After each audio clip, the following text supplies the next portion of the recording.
香港世界最後轉到次週國際嘅節目現場，一禮拜嘅全球新聞短評，繼續利用10分鐘嘅時間，帶大家來抓走天下大小事情。今日繼續有請到嘅係係國防安全研究院嘅曾復生先生為大家來做評析。先生你好，其實好，觀眾朋友大家好。先生，一禮拜來看嘅頭一條新聞係講你喺美國再個啟動呢個新嘅星艦計劃，美國做乜要嚟做呢？美國呢，在2019年啊，就設置也太空軍，同時呢成立也太空指揮部啊，所以呢也兩個單位成立以後呢，佢就開始來發展也太空衛星網通體系來支持一個新的作戰概念。也係新的作戰概念啊，美國的國防部認為講係未來啊戰爭決定成敗最重要一個關鍵啊。那同時呢，美國厲害的一個太空指揮部的指揮官啊，懷丁上將呢，佢就公開表示講，那中國同俄羅斯的一個太空作戰的能力啦，也發展的速度啊非常驚人啊，所以呢，美國來準備好，否則呢，美國呢有可能在未來啊，喺太空領域會形成一個脆弱的窗口啊，本也中國俄羅斯的太空軍啊打敗，所以呢，美國也強化也太空軍呢一個能量啊，同時呢發展也新的新戰的一個計劃。也係新戰的計劃呢，主要是提着來保護美國在太空上的一個資產。而家美國呢在太空有6600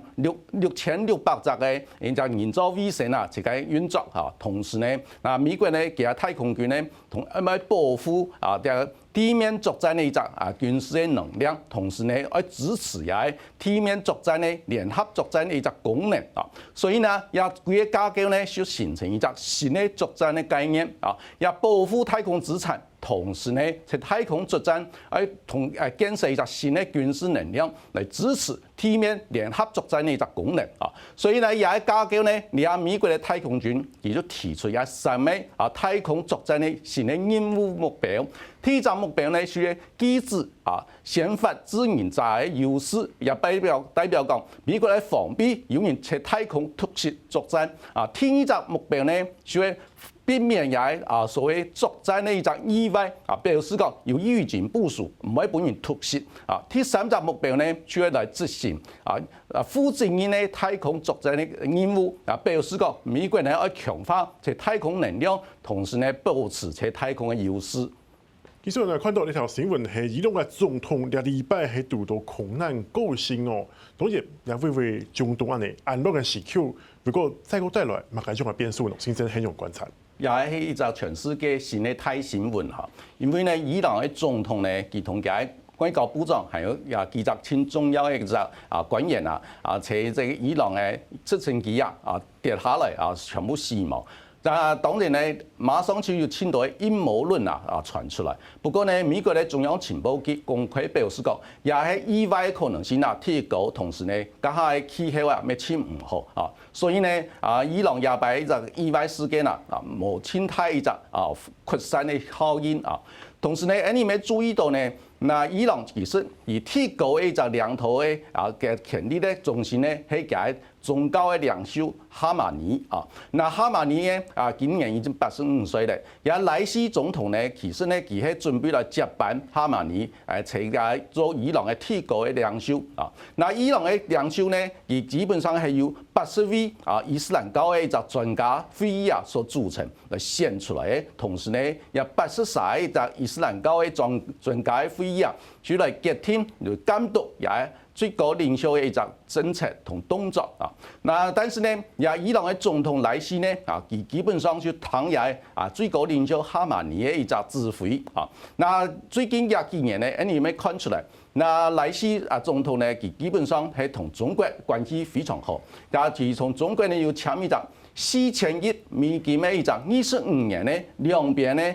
能源同經貿合作一個長期嘅一個合約啊，所以呢要去幫助伊朗就得到一個基本上經濟上嘅支持。同時呢，伊朗要同俄羅斯呢關係要親好啊，所以也俾俄烏戰爭呢，伊朗就提供俄羅斯簽到重要嘅一個無人機，還有其他彈道飛彈嘅一個幫助，嚟換取俄羅斯提供伊朗其他嘅幫助啊。所以呢，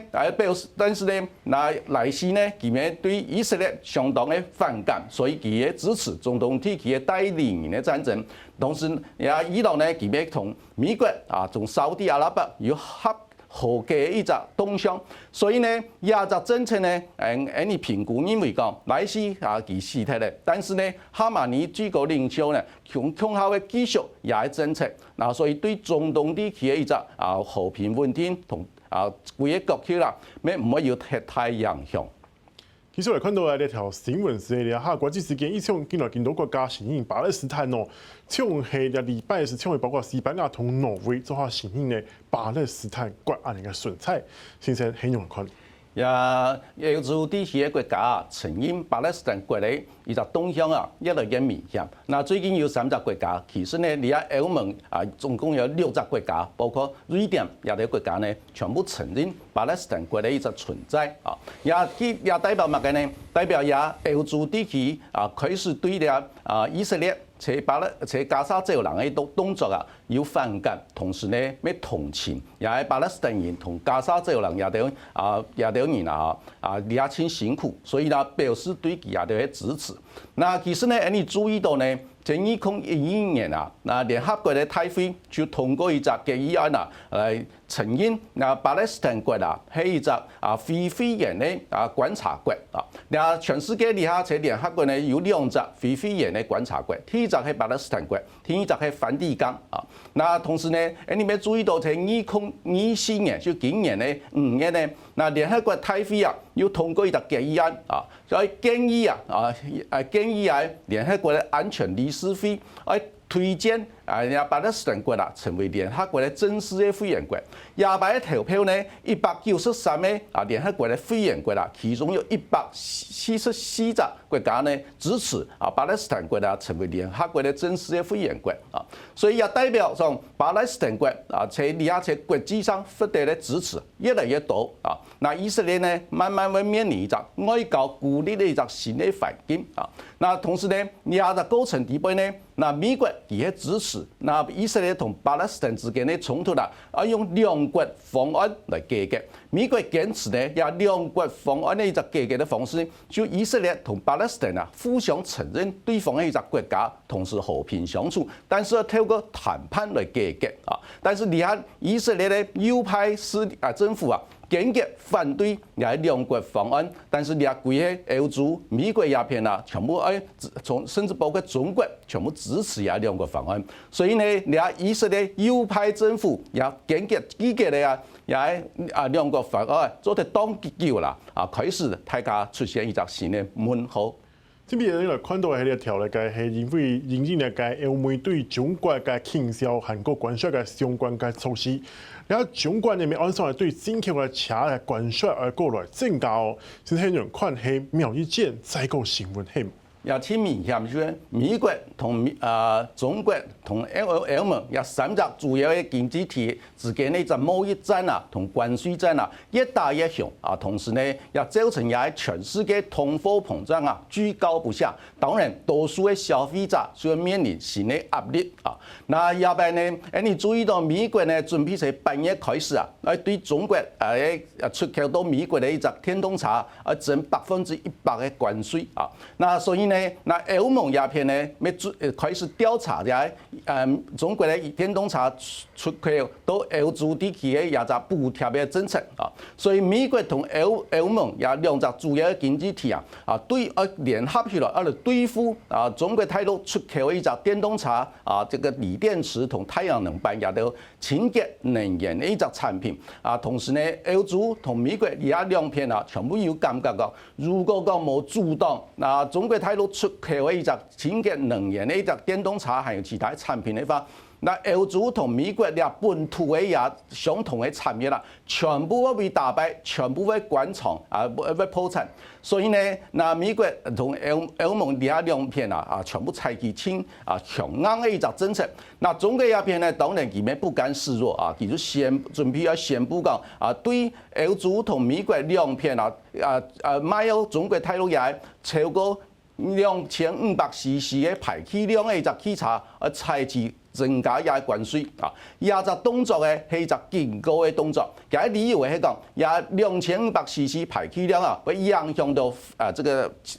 氣候變遷嘅一隻增加也壓力。所以呢，中國就採取也政策但是呢，你們清楚看到也三隻大嘅經濟體全部採取也關稅戰嘅一隻做法，同時呢，咪採取保護主義同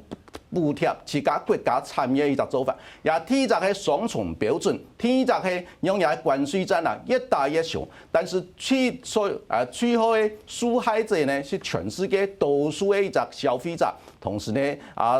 收入較少嘅也個民眾就要面臨新嘅